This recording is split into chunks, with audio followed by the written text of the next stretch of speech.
भारतीय परंपरेतील या सर्वोच्च मंत्रामध्ये सांगितलंय की सूर्य ज्याप्रमाणे सृष्टीला प्रकाश, ऊर्जा, तेज देतो, अशा सूर्याला नमन करून प्रत्येकानं सृष्टीला योगदान द्यावं। या उदात्त भावनेला अनुसरून आपल्या पूर्वजांनी, ऋषीगणांनी या विश्वाला अमूल्य अशी असंख्य योगदाने दिलेली आहेत। अशाच महान ऋषीगणांपैकी इसवी सन पूर्व 800 ते इसवी सन 500 या कालखंडातील काही ऋषीगणांच्या विज्ञान क्षेत्रातील योगदानाचा अल्प परिचय। आचार्य भारद्वाज इसवी सन पूर्व 800 म्हणजेच आजपासून तब्बल 2800 वर्षांपूर्वी त्या कालखंडात पृथ्वीवरील मानव समुदाय हा जमिनीवर चालणाऱ्या वाहनाची स्वप्नात सुद्धा कल्पना करू शकत नव्हता। आचार्य भारद्वाज यांनी विमानशास्त्र म्हणजेच एव्हिएशन टेक्नॉलॉजी यावर ग्रंथ लिहिला। त्यांनी विमानाचे 3 प्रकारचे विश्लेषण केलेले आहे। पृथ्वीवर एका ठिकाणाहून दुसऱ्या ठिकाणी उडणारे, एका ग्रहावरून दुसऱ्या ग्रहावर जाणारे आणि तिसरे एका सूर्यमालेतून अर्थात अंतराळातून दुसऱ्या सूर्यमालेत जाणारे विमान। परंतु तब्बल 2800 वर्षानंतर सुद्धा महर्षी भारद्वाज यांनी लिहून ठेवलेल्या 3 यंत्रांपैकी पहिले यंत्र म्हणजे विमान आणि दुसरे यंत्र अंतराळ यान इथपर्यंतच आपण कसे बसे येऊन पोहोचलो आणि त्याचाही जेमतेमच विकास आपले आधुनिक तंत्रज्ञान करू शकले। महर्षी भारद्वाजांनी सांगितलेले तिसरे म्हणजे एका सूर्यमालेतून दुसऱ्या सूर्यमालेत जाण्याचे तंत्र प्रत्यक्षात येण्याकरता आणखीन किती शक्य लागतील याची कल्पना सुद्धा करता येणार नाही। सूर्यप्रकाश आणि वाऱ्याच्या शक्तीचा वापर करून उडणाऱ्या तबकडीला अदृश्य करणे, अदृश्य तबकडीला विद्युत शक्तीद्वारे दृश्य करणे, एवढंच नव्हे तर दुसऱ्या तबकडीतील संभाषण ऐकणे, दुसऱ्या तबकडीतील अंतर्भाग पाहणे, अशा आणि अनेक विस्मयकारी तंत्रज्ञानाची सविस्तर माहिती त्यांनी यंत्र सर्वस्व या ग्रंथात लिहिलेली आहे। केवळ आध्यात्मिक ज्ञानाच्या शक्तीवर त्यांनी लिहिलेले विमानशास्त्रातील हे अद्भुत तंत्रज्ञान नंतर केवळ हॉलिवूडमधील फिक्शन मूव्हीमध्येच दाखवले जाते। महर्षी भारद्वाजांनी विमानांची तब्बल 500 डिझाईन्स रचून ठेवलेली आहेत आणि प्रत्येक विमान उडवण्याचे 32 पर्याय सांगितलेले आहेत। महर्षी भारद्वाजांनी केलेल्या विमान रचनेचा आणि तंत्रज्ञानाचा वापर आजचे एरोनॉटिकल इंजिनियर करत असून त्याचे एक उत्तम उदाहरण म्हणजे जर्मनीमधील लुफ्तान्सा ही एअरलाईन। आजचे आधुनिक तंत्रज्ञ सुद्धा महर्षी भारद्वाजांच्या विमान रचनांचे वर्णन पाहून थक्क होऊन जातात। काय आश्चर्यचकित झालात की नाही हे सगळं ऐकून? महर्षी सुश्रुत आपल्या भारतात प्लास्टिक सर्जरी केली जात होती असं कोणी म्हटलं तर निश्चितच आपल्याला चेष्टा वाटेल। परंतु महर्षी सुश्रुत यांना प्लास्टिक सर्जरी तसेच भूलशास्त्राचे जनक म्हटले जाते। जगातील सर्वप्रथम शल्यचिकित्सा म्हणजे सर्जरी महर्षी सुश्रुत लिखित सुश्रुत संहिता या ग्रंथामध्ये लिहिलेली आहे। हा ग्रंथ म्हणजे आजही जगभरातील शल्यचिकित्सकांना एक ज्ञानकोश, संदर्भ ग्रंथ म्हणून उपयुक्त ठरतो। महर्षी सुश्रुत यांनी 300 प्रकारच्या शस्त्रक्रियांचे वर्णन केलेले आहे।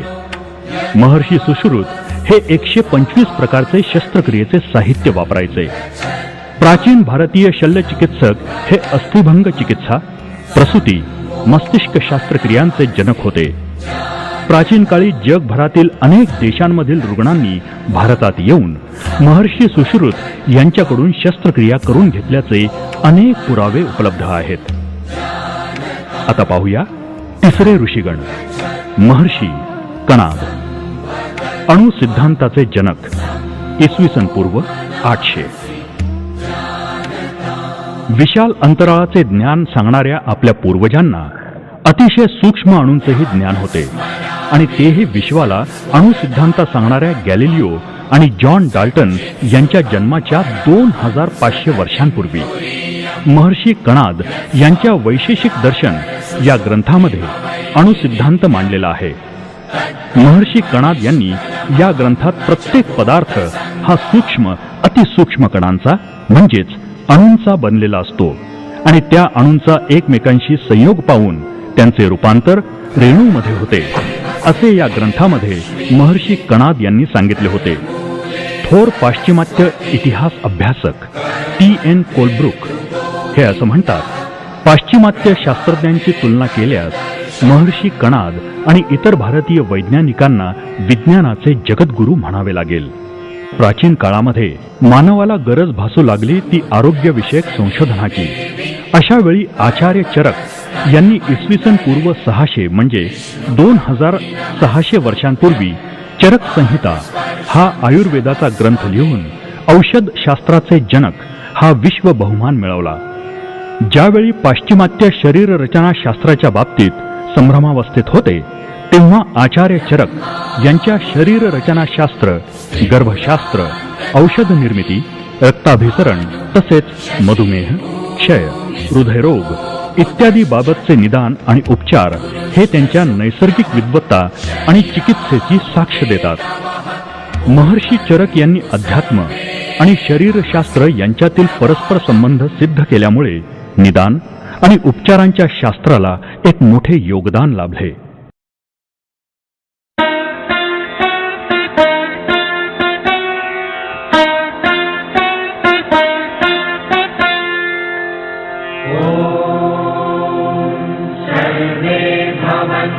सुखिनः सर्वे सन्तु निरामयाः सर्वे भद्राणि पश्यन्तु मा कश्चित् दुःखभाग् भवेत्. महर्षी पतंजली योगशास्त्राचे जनक होते. योगशास्त्र म्हणजे भारतानं विश्वाला दिलेल्या अनेक प्रमुख योगदानांपैकी एक. महर्षी पतंजली यांच्या योगशास्त्रामुळे श्वसन, रक्ताभिसरण, पचन तसेच अनेक अवयवांची क्षमता प्रभावीपणे वाढवण्याचे तंत्र मानव जगताला लाभले. आणि आता अखेरीस एक असे महर्षी की ज्यांच्याशिवाय आज आपण कम्प्युटर टेक्नॉलॉजी अनुभवू शकलोच नसतो, ज्यांनी गणित विश्वाला शून्याची महान भेट दिली आणि त्यामुळेच आज दशमान पद्धती असो किंवा आजचे जे काही गणितीय आविष्कार असतील ते अस्तित्वात येऊ शकले. आणि ते महान महर्षी होते आर्यभट्ट. ते एक महान गणितीय आणि खगोलशास्त्रज्ञ होते. त्यांचा जन्म इसवी सन 476 ला बिहारमधील कुसुमपूर इथे झाला. त्यांनी वयाच्या अवघ्या 23व्या वर्षीच आर्यभट्टीय हा ग्रंथ लिहिला. त्यांच्या बौद्धिक तेजामुळे आणि आध्यात्मिक शक्तीमुळे गणितशास्त्र आणि खगोलशास्त्राच्या कक्षा रुंदावल्या गेल्या. त्यांनी सर्वप्रथम ग्रहणांच्या वेळांचे पूर्वानुमान तसेच ग्रहांच्या गती मोजण्याची पद्धती सूत्रबद्ध केल्या. आर्यभट्टांनी सर्वप्रथम पृथ्वी गोल आहे, पृथ्वी स्वतःच्या अक्षाभोवती आणि सूर्याभोवती फिरते आणि पृथ्वी अंतराळात तरंगते हे घोषित केले. त्यांचे हे संशोधन वैज्ञानिक कोपर्निकसनं पृथ्वी गोल आहे हे सांगण्याच्या 1000 वर्षे अगोदरचे आहे. महर्षी आर्यभट्ट यांनीच आधुनिक गणितशास्त्र आणि अभियांत्रिकी शास्त्रातील पाय अर्थात 3.1423 ची व्हॅल्यू प्रथम शोधून काढली. तसंच त्रिकोणमिती सुद्धा निर्माण केली. इसवी सन 825 मध्ये अरब गणितज्ञ मोहम्मद इब्न मुसा यांनी पायच्या व्हॅल्यूच्या योगदानाबद्दल भारतीयांचे आभार मानले आहेत. म्हणूनच महर्षी आर्यभट्ट यांना आधुनिक गणितशास्त्र आणि खगोलशास्त्राचे निर्माते म्हटले जाते. अशा प्रकारे कित्येक ऋषीगणांच्या योगदानानं भारतीयांनी विज्ञानाचा पाया रचलेला असताना पाश्चात्यांचे अनुकरण म्हणजेच आधुनिकता असा गैरसमज असणाऱ्यांना आता समजले असेल की विश्वाचे विकास चक्र चालवणारे विज्ञान हे भारतीयांनीच निर्माण केले आहे. प्राचीन भारतातील इसवी सन पूर्व 2700 वर्षांपूर्वी तक्षशिला या जगातील पहिल्या विश्वविद्यालयामध्ये दरवर्षी जगातील विविध देशातून येणारे सुमारे 20,000 विद्यार्थी विद्याग्रहण करून जातात. केवळ अध्यात्म आणि ज्ञानाच्या समन्वयानं भारतीयांनी संपूर्ण जगाला वैज्ञानिक दृष्टिकोन दिला. भौतिकशास्त्र, वनस्पतीशास्त्र, धातुविज्ञान, पदार्थविज्ञान, रसायनशास्त्र, यंत्रशास्त्र, विद्युतशास्त्र, नौकाशास्त्र, स्थापत्यशास्त्र, कृषीशास्त्र, प्राणिज्ञान, वस्त्रकला, वाद्यकला, शिक्षण या आणि अशा 12 शास्त्र शाखांचे प्रशिक्षण तक्षशिला आणि कालिंदा या भारतीय विश्वविद्यालयात जगभरातून लाखो विद्यार्थी प्रशिक्षण घेऊन जातात. प्रसिद्ध इतिहासकार मार्क्स क्लेन म्हणतात, भारत ही उपासना पंथांची भूमी, मानव जातीचा पाळणा, संतांची भूमी, इतिहासाची माता, पुराणांची आजी आणि परंपरांची पणजी. मानवी इतिहासात जी काही मौल्यवान आणि सृजनशील अशी सामग्री आहे त्याचं भांडार फक्त भारतातच आहे. गेल्या 1500 वर्षात परकीयांकडून भारत देशावर झालेली अमानुष आक्रमणे तसंच इंग्रजांच्या 150 वर्षांच्या आर्थिक आणि शैक्षणिक शोषणामुळे आपल्याकडील ही अफाट परंपरा लोप पावली आहे. आपल्या या उज्ज्वल वैज्ञानिक परंपरेचा अभिमान बाळगा, त्याचं जतन करा, तिचं संवर्धन करण्याचा प्रयत्न करा, हीच श्रींची इच्छा. नमन श्री गणेशाः. जय जय भारत देशा. नमन श्री गणेशा. जय जय भारत देशा.